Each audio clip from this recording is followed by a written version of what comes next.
नमस्कार विद्यार्थी मित्र हो, सर्वांना नमस्कार. इयत्ता 10वी सामायिक परीक्षेच्या ला सामोरे जात असतानाचं preparation topic number 1 to 3 circle, Pythagoras and similarity, समरूपता ह्याची आपण स्पेसिफिक तयारी करत आहोत. जे प्रश्न पुन्हा पुन्हा परीक्षेमध्ये पाठीमागच्या पेपर्समध्ये आलेत त्यांचा सराव करत आहोत. थोडंसं पहिल्यापासूनचा भाग आणि समजून घेण्यासाठी गणित मैत्रीला तुम्ही पहिल्यापासूनचे लेक्चर्स अटेंड करत आहात. प्रॅक्टिस सेट, सर्व प्रॉब्लेम, सर्व अभ्यासक्रम तुमच्यासाठी डाउनलोड केलेला आहे. तुम्ही त्याचा आनंद घेत आहात, त्याबद्दल तुम्हा सर्वांना धन्यवाद. आपण काही प्रश्न याच्यातले सॉल्व करूया. आता एक theorem, prove that the opposite angles of the cyclic quadrilateral supplementary. एक इझी प्रॉब्लेम आहे. ते कसं प्रूव्ह करायचं हे आपण रेग्युलर तासाला केले, ते प्रमेय तुम्ही बघाल जरूर. त्याच्यावरचं एक ॲप्लिकेशन्स असणारं काही सम्स आपल्याला सॉल्व करायचे होते सायक्लिक क्वाड्रिलेटरलच्या बाबतीमध्ये. Cyclic quadrilaterals angles are supplementary. आणि मग असा जर प्रश्न आला तर ह्या फिगरमधला हा अगदी सहजपणे कसा हाताळता येईल असा एक सम आहे बघा. इथं एक ट्रायंगल आहे आणि ह्या ट्रायंगलच्या बाबतीमध्ये असं दिले बघा. त्याचं नाव ABC वगैरे नाही आहे, जरा वेगळे आहेत. TV आणि मग असा एक सेगमेंट इथं, ही एक अल्टिट्यूड काढली परपेंडिक्युलर अशी, ही सेकंड आहे ह्या साईडवरती अशी टाकलेली शिरोलंब, आणि त्याचं नाव तरी XY दिले असं. आणि काय प्रूव्ह दॅट करायला सांगितले बघा. द क्वाड्रिलेटरल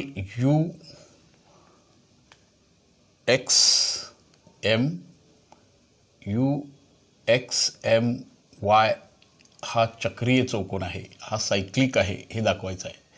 चक्रीय चौकोन आहे हे प्रूव्ह करा असा प्रश्न आहे. चक्रीय चौकोनाचे सम्मुख कोन पूरक असतात ही त्याची बेसिक प्रॉपर्टी झाली. आणि मग हा सुद्धा चौकोन की हा सायक्लिक आहे हे दाखवा. आता काय बरं, चक्रीय चौकोनाचे सम्मुख कोन एकरूप असतात, सम्मुख कोन पूरक असतात, हे तर इथं गिव्हनच आहे ना. हा परपेंडिक्युलर आहे.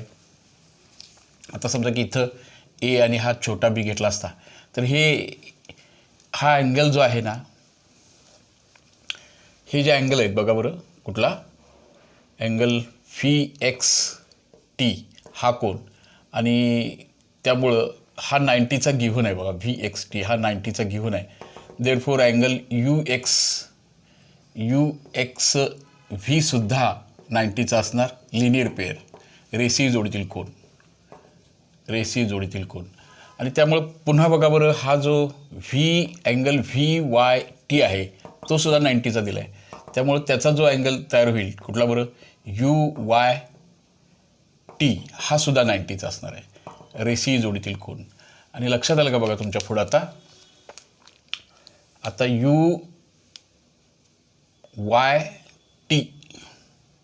UYT तर ह्या दोन्हीची बेरीज केली तुम्ही, ह्या दोन्हीची आपण जर बेरीज केली याची, अँगल UXV आणि कुठला बरं UXV, आणि अँगल हा जर घेतला UYT, ह्या दोन्हीची बेरीज 90 + 90 होणार. आता UXV म्हणजेच आहे UXM सुद्धा. त्या कोणाचं नाव आपण इथंपर्यंत जरी वाचलं तरी चालेल, आणि UYT आहे त्याला सुद्धा असं म्हटलं तरी चालेल. त्याची बेरीज 180 येणार. म्हणजे असं लक्षात आलं तुमच्या, हा जो अँगल आहे आणि हा जो अँगल आहे UXY, म्हणजे ह्याला आपण A आणि B म्हटलं तरी हे दोन कोन लिनियर पेअर आहेत, हे पूरक आहेत, सम्मुख कोन पूरक आहेत. म्हणून हा चौकोन चक्री चौकोन आहे. चक्री चौकोनाच्या चारी कोणाच्या चौकोनाच्या चारी कोणाच्या मापाची बेरीज 360, ह्या दोघांची बेरीज 180, म्हणजे ह्या दोघांची बेरीज सुद्धा 180 असणार. आणि म्हणजे U आणि M सुद्धा 180चा असणार, आणि तो सायक्लिक क्वाड्रिलेटरल होणार. चक्रीय चौकोनाचे सम्मुख कोन पूरक असतात, आणि ज्या चौकोनाचे सम्मुख कोन पूरक आहेत तो चौकोन चक्रीय असला पाहिजे. हा त्याचा कॉन्व्हर्स. असं काही सोपे सर्म्स त्याच्या ॲप्लिकेशन्सवरती आपल्याला सॉल्व करायचे आहेत. त्यासाठी तो बेसिक फॉर्म नीटपणे समजला पाहिजे. अरे हा 90 हा 90चा आहे म्हणजे हा 90 हा 90चा आहे म्हणजे ह्या दोन्हीची बेरीज 180 येणार आणि 180 बेरीज येते म्हणजे तो चक्रीय चौकोन आहे. अशी त्या एक्झाम्पलमधली सहजता. फक्त हे 3 अक्षरांना नाव लिहित असताना कन्फ्यूज न होता आपल्याला ते लिहायचं आहे. ओके, गणित मैत्रीला सबस्क्राईब करत आहात त्याबद्दल धन्यवाद. तुम्ही सर्वांनी त्याची एन्जॉय घेत आहात. ते अंडरस्टँडिंग करून थोडंसं परीक्षेची प्रिपरेशन आपल्याला नीटपणे करता येईल असा तो भाग आहे. म्हणजे की असंही एखादं एक्झाम्पल परीक्षेमध्ये आलं तर आपल्याला चक्रीय चौकोनाचे सम्मुख कोन एकरूप असतात आणि ज्या चौकोनाचे चक्रीय सम्मुख कोन एकरूप आहेत तो चक्रीय चौकोन असणार, हा त्याचा कॉन्व्हर्स, हा त्याचा व्यत्यस्त भाग आपल्याला माहीत असायला पाहिजे. ह्या क्वाड्रिलेटरलच्या बाबतीमध्ये पायथागोरसवर छानपैकी ॲप्लिकेशनचे प्रश्न आहेत.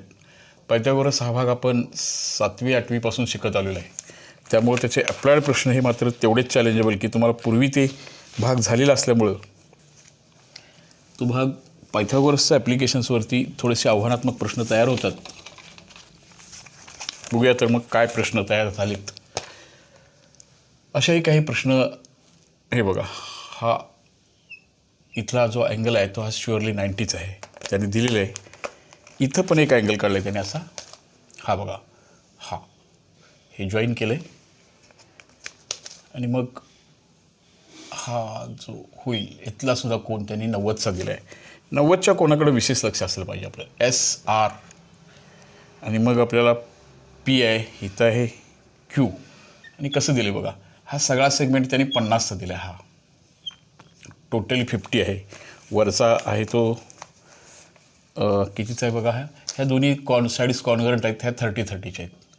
आणि मग आपल्याला what is the area of, find the area of quadrilateral PQRS ह्या चौकोनाचं क्षेत्रफळ काढायला सांगितले.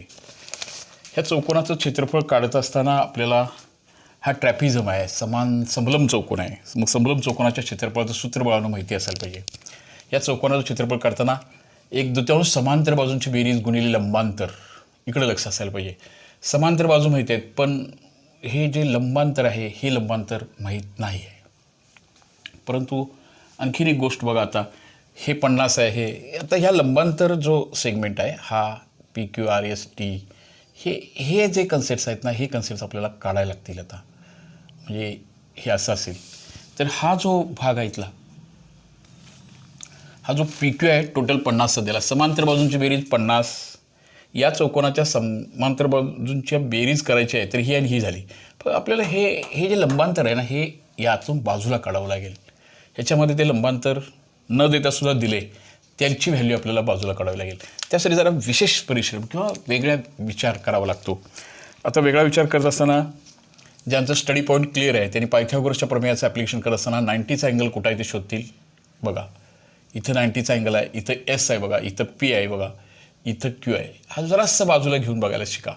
हे 30 दिले, हे SQ माहीत नाही आहे पण हे 50 आहे बघा. ओके, आता लक्षात घ्या, हा जो सेगमेंट तयार होईल इथं ते परपेंडिक्युलर डिस्टन्स कसं काढायचं यासाठी जरासं वेगळ्या पद्धतीनं. तर या त्रिकोणाचं क्षेत्रफळ काढत असताना 1/2 पाया गुणिले उंची. पण पाया तुम्ही हा घेतला तर उंची ही होणार, पाया हा घेतला तरी हे परपेंडिक्युलर डिस्टन्स आपल्याला शोधायला पाहिजे.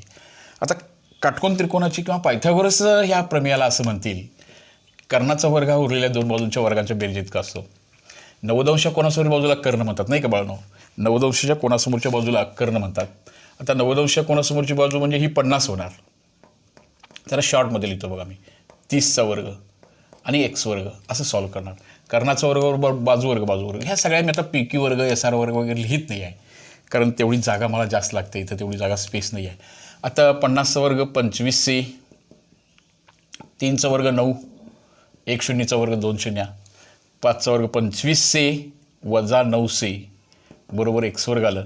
x वर्गची किंमत बाळांनो किती आली सांगा. आता x वर्ग बरोबर आलं बघा 16C. म्हणजे x बरोबर आता 16चा वर्ग 4 आणि 2 शून्यचा वर्ग म्हणजे हे जे सेगमेंट आहे याची लांबी आता 40 होणार. तसं बघितलं तर ह्या 40चा आणि ह्या गणिताचा संबंध नाही असं वाटतं पण त्याची हेल्प आपल्याला लागणार आहे. हे 40.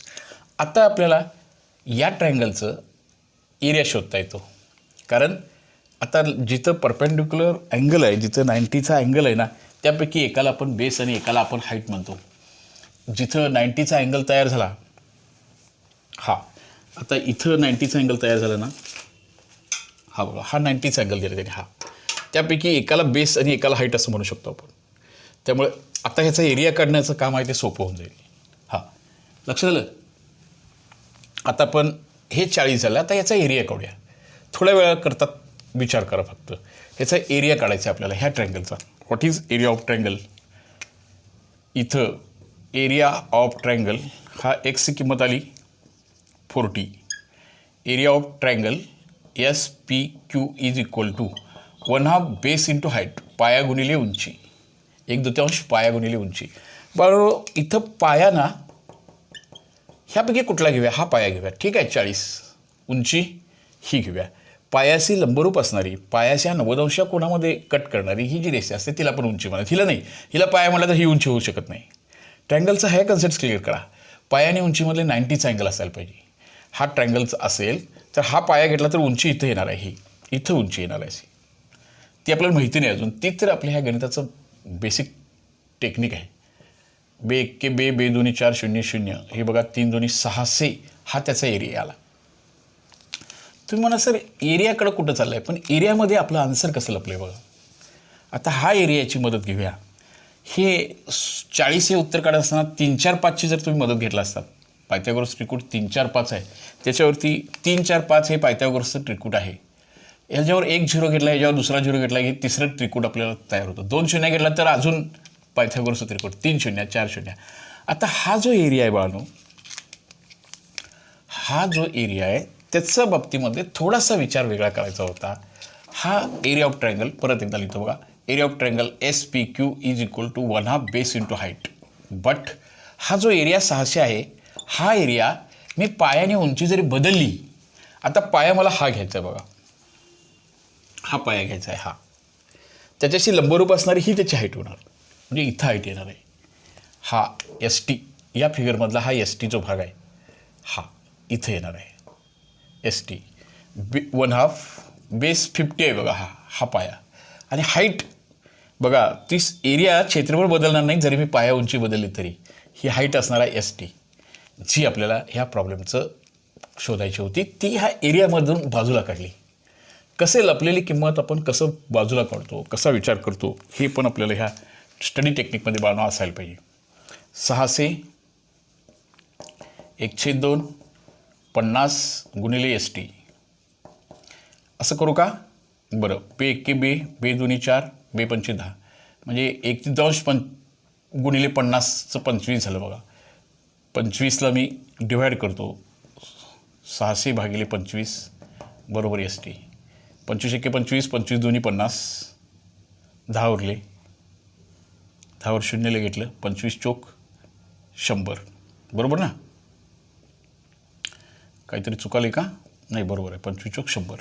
24 गुणिले 25 केलं, 25 1 25 25 2 50 10 उरले, 100 25 चोक 100. 24 गुणिले 25 25 5 600 आणि 24 गुणिले 25 600 16 600. आता हे आलं ST जे आलं ना ते 24 आलं बघा. आता आपला प्रॉब्लेम, हे ST 24 असेल तर हे पण 24 असेल आणि हे 50 आहे. आता आपला प्रॉब्लेम आपण जे भाग त्यांनी करायला सांगितला तो आपण करू शकतो. परत एकदा बघा, हा राईट अँगल ट्रायंगल निवडला, कर्ण आणि बाजूवरनं ही बाजू माहिती केली, ही बाजू आता ह्या 2 बाजूंच्यावरनं त्याचं क्षेत्रफळ काढलं. आता परत हाच पाया घेऊन हीच उंची ठेवली तर क्षेत्रफळ 600च असणार, त्यामुळे याची किंमत मिळाली. आता आपलं सारं लक्ष या ट्रायंगलमध्ये पाहिजे, म्हणजे की आपल्याला हे आणि हे वेगळं करता आलं असतं, पण त्याची काही गरज इथं दिसत नाही. आता आपल्याला हे प्रॉब्लेम आपण सहजपणे प्रॉब्लेम आपण सॉल्व्ह करू शकतो. बघा कसं सॉल्व्ह करूया. आता आपण या ट्रॅपेझियमचा एरिया शोधण्यासाठी ज्या व्हॅल्यूज माहिती पाहिजे होत्या त्या व्हॅल्यूज आपल्याला माहिती झाल्यात. आता समलंब चौकोन PQRSचे क्षेत्रफळ बरोबर हा समलंब चौकोनाच्या क्षेत्रफळाचा सुद्धा विचार 8व्या इयत्तेपासून तुमच्या 8वीच्या पुस्तकामध्ये सुद्धा हा क्षेत्रफळाच्या बाबतीतली गणितं तुम्ही सोडवला होता, पण तिथं सगळ्या किमती दिलेल्या असायच्या. आत्ता काही किमती आपण शोधायच्या आहेत. आपण शिकलेल्या सगळ्यांचा मेळ घालायचा आहे. 8वीमध्ये काय शिकलो, 9वीमध्ये काय शिकलो. एरिया ऑफ चौकोन क्वाड्रॅटल PQRS हा समलंब चौकोन आहे. समलंब चौकोनाच्या क्षेत्रफळाचं सूत्र बाळांनो 1/2 समांतर बाजूंची बेरीज करायची आहे.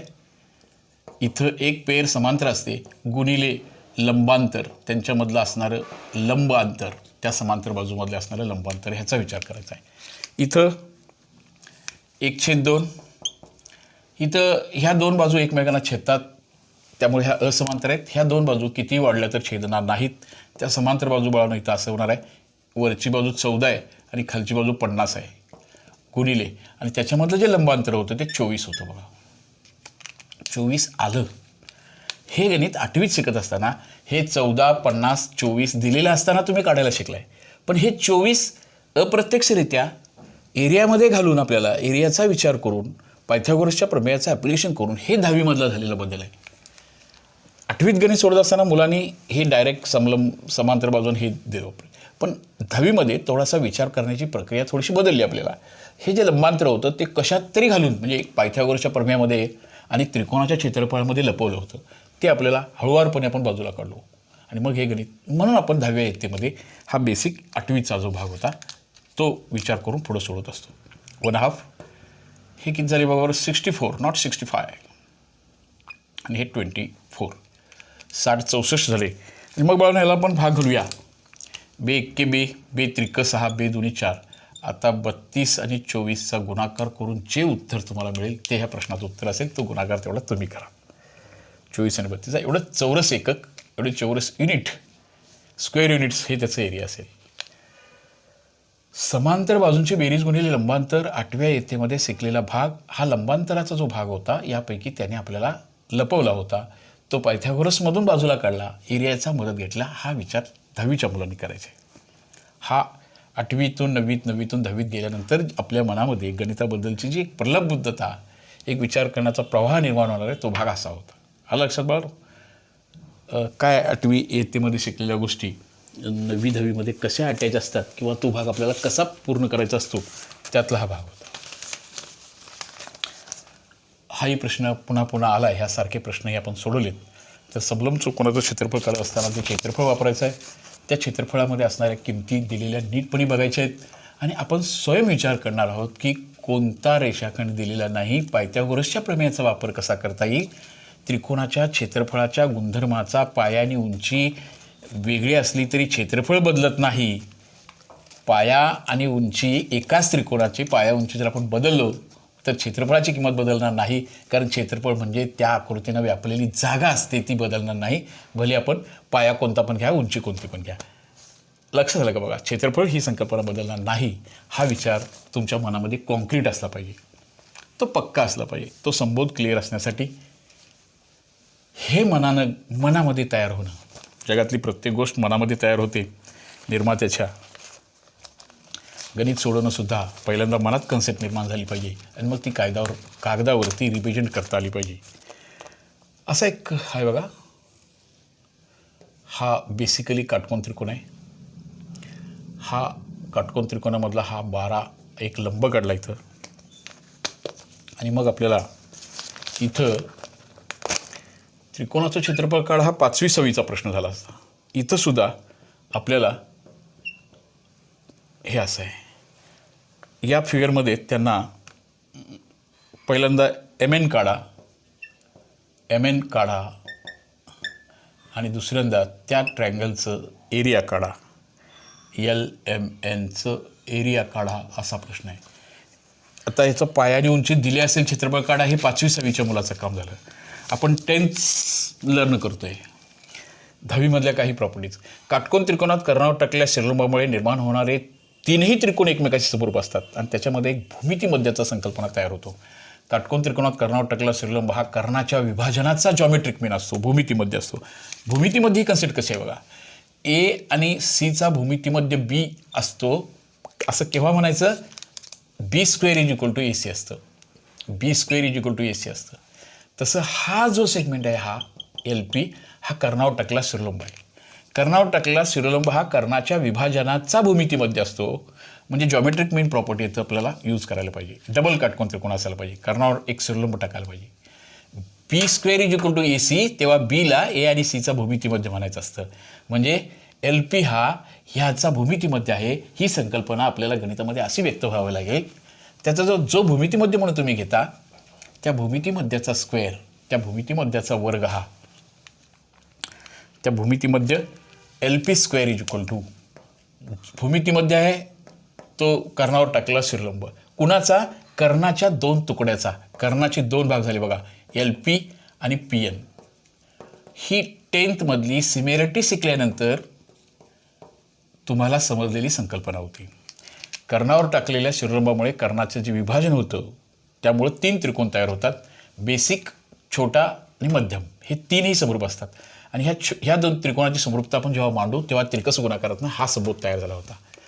असं पण प्रूफही शिकलो त्या तासाच्या वेळेला. हार्डली रिक्वेस्ट आहे बाळारो, तुम्ही बेसिक तासांच्यामध्ये जरूर जा. तिथं हा basic how to prove this, भूमितीमध्याची प्रॉपर्टी कशी प्रूव्ह झाली हे पण आपण लर्न केलं. हा yes, LP is equal to 12², MP is equal to 8. We don't know PN माहिती नाही. आता 12चा वर्ग म्हणजे 12 गुणिले 12, त्याला हे 8 बाळानं भागिले होईल. Practice made man perfect. सरावाची आवश्यकता आहे. सराव करायचा आहे तुम्हाला ह्या गणितांचा. 4 दूनी 8, 4 त्रिकम 12, 2 एक्के 2, 2 सक्क 12. PNची किंमत आली बघा 18. काटकोन त्रिकोणात कर्णावर टाकलेला शिरलंब हा कर्णाच्या 2 तुकड्याचा भूमितीमध्य असतो. ABCला Bला A आणि Cचा भूमितीमध्य केव्हा म्हणायचं असतं, ही संकल्पना गणित भाग 1च्या 9वीच्या टेक्स्टबुकमध्ये तुम्ही शिकलेला आहात. जर y² बरोबर XZ असेल तर yला x आणि zचा भूमितीमध्य म्हणतात. LP हा या कर्णाच्या 2 तुकड्याचा भूमितीमध्य आहे, म्हणजे LP². त्याचा वर्ग हा त्याचे MN आणि MPच्या गुणाकारा इतका असतो. ही संकल्पना एकदा दोनदा वाचली पाहिजे, तर ती तुम्हाला त्या फिगरकडे बघितल्यावर लक्षात येईल. जॉमेट्रिक मीन, भूमितीमध्याची संकल्पना कुठं वापरायची आहे बघा.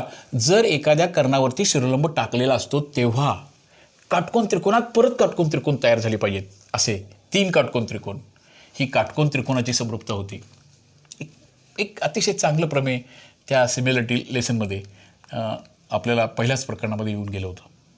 चांगलं त्याचं प्रूफ किंवा त्याचं बेसिक भाग आपल्याला पहिल्यापासून शिकायण्यासाठी पहिल्यापासूनचे लेक्चर्स जरूर अटेंड करा. झालं बाळांनो, हाला PN आला 18. त्यांना पाहिजे होता आता MN is made from MP plus PN. आता MPसाठी त्यांनी 8 अगोदरच दिले. हे आपण क्रिएट केलं 18 आणि 8, 18 2 20 आणि 7 26 असं त्याचं हा MN असेल.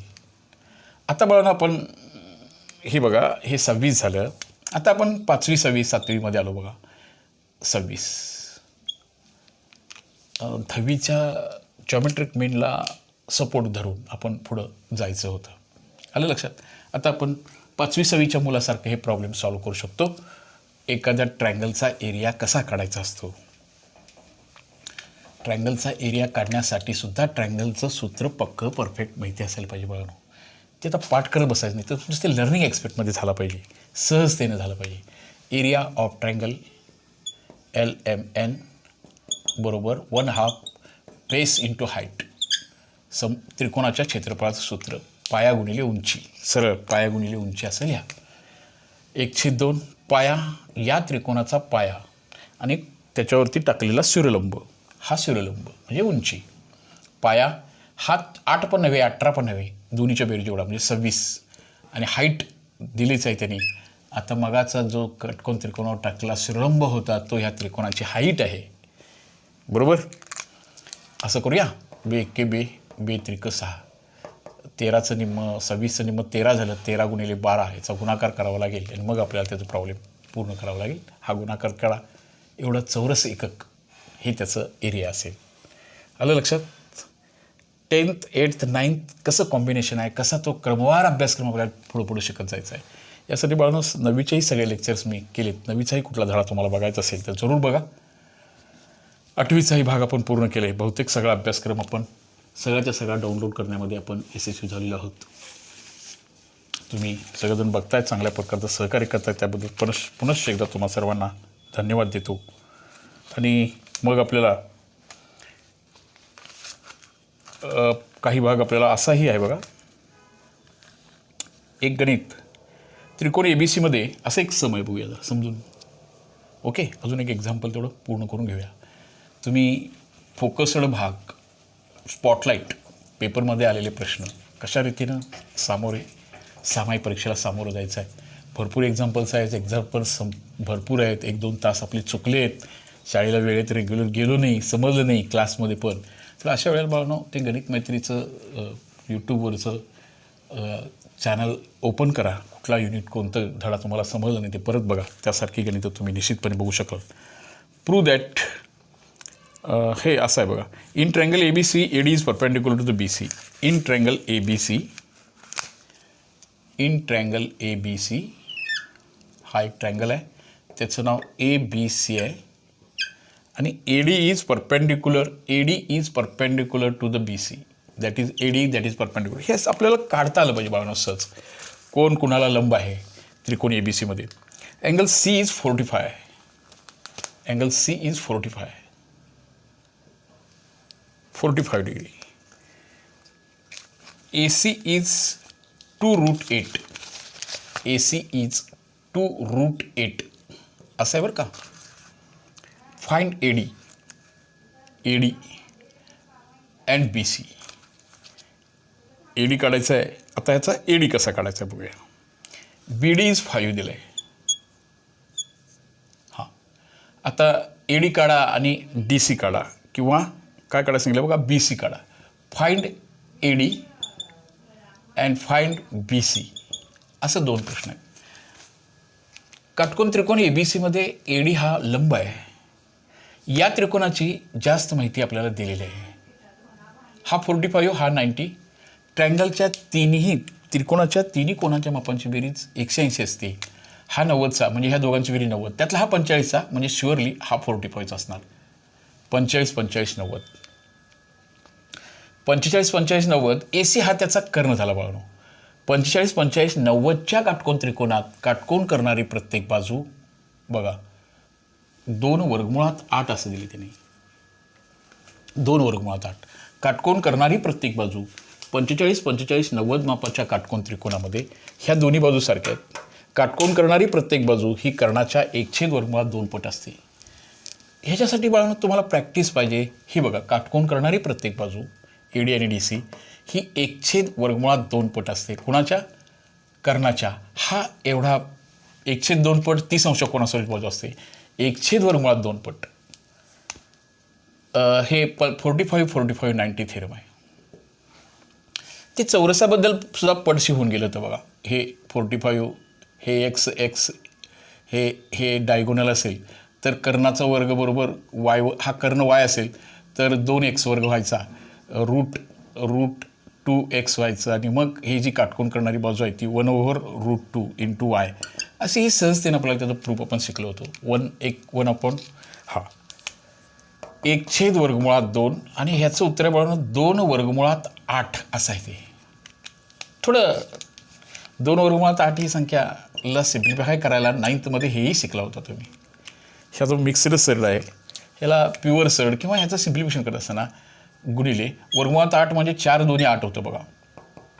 1/2 गुणिले 2 गुणिले 4/2 आणि √2 आत अडकून पडतील, हे कॅन्सल होईल आणि याचं उत्तर आता 4 आहे. लक्षात आलं? हे 4. आता ही प्रत्येक बाजू ही 4 असेल ना, ही 4 असेल तर ही सुद्धा 4 असणार आहे. AD आणि DC तेवढीच असणार आहे. असं सहजतेने बाळांनो हे गणित सोपं आहे, पण तुम्ही प्रॅक्टिस नाहीत केलात तर मात्र तुम्हाला प्रॉब्लेम, तुम्हाला हे गणित कठीण जाणार आहे. 45, 45, 90 मापाच्या त्रिकोणात काटकोन करणारी प्रत्येक बाजू कर्णाच्या 1/2 पट आहे. तुम्ही हे कसंही सिम्प्लिफाय करू शकता. आता तुम्हाला हे असं वाटलं, तुम्ही असं लिहू शकत असता. हे असं मी सिम्प्लिफाय केलं, तुम्ही असं म्हणू शकता बघायला. तुमचं सिम्प्लिफिकेशन, तुमची प्रॅक्टिस, तुमचा विश्वास ह्या गोष्टी महत्त्वाच्या आहेत. मी हे असं सॉल्व केलं तरी चाललं असतं. 2 म्हणजे √2 आणि √2चा गुणाकार आहे, चालेल ना. आणि हे कॅन्सल करूया. आता राहिलं बाळांनो वर्गमुळाच्या चिन्हात 2 गुणिले 8 याचं वर्गमुळाच्या चिन्हात 16 आणि त्याचं वर्गमूळ 4 आलं. असंही सॉल्व करू शकला. मग ह्याची काटकोन करणारी बाजू ही 4 4 असेल तर ही 4 असेल, ही 4 असेल, AD आणि DC हे काटकोन करणारी प्रत्येक बाजू असेल आणि मग BC काढत असताना आपल्याला 4 आणि 5 9 असं आपल्याला BC काढायला पाहिजे. पण सोपं आहे बाळांनो, पण तुम्हाला सेल्फ प्रॅक्टिस करायची आहे. जे प्रॉब्लेम्स, जो अभ्यास तुम्ही स्वतः करणार आहात, तो अभ्यास तुम्हाला पेपरमध्ये एकट्याला सोडवायचा असतो. तिथं हेल्पलाईन नसते आणि तो सोडवण्यासाठी तुमच्या सरावाची नितांत गरज आहे. असे काही इम्पॉर्टंट सम घेऊन आपण दररोज भेटत आहोत. हार्टली रिक्वेस्ट आहे, हा सगळा भाग आपण पूर्वी एकदा पूर्ण केला आहे. तुम्ही पहिल्यापासूनचे लेक्चर्स अटेंड करा आणि त्याचा आनंद घ्या अशी एक हार्टली रिक्वेस्ट करतो. ओके बाळांनो, best of luck to all of you. आमचं गणित मैत्री चॅनलला सबस्क्राईब करायला मात्र फारच विलंब करायला आहे, तेवढा नको विलंब करायला. सगळेच थेरम्स, सगळेच प्रॉब्लेम्स आपण सॉल्व करत आहोत. तुमच्या सगळ्यांचं सहकार्य निश्चित आहे. पालक बंधू भगिनीचे शतशः आभार. त्यांनी मुलांना व्हॉट्सअपची व्यवस्था करून देत आहेत. पण बाळांनो, अभ्यास पालकांचा विश्वासघात होणार नाही. त्या फोनचा वापर हा अभ्यासासाठी करूया, तरच आपल्याला पालकांची मनं आपल्याला चिंता येतील. ओके बाळांनो.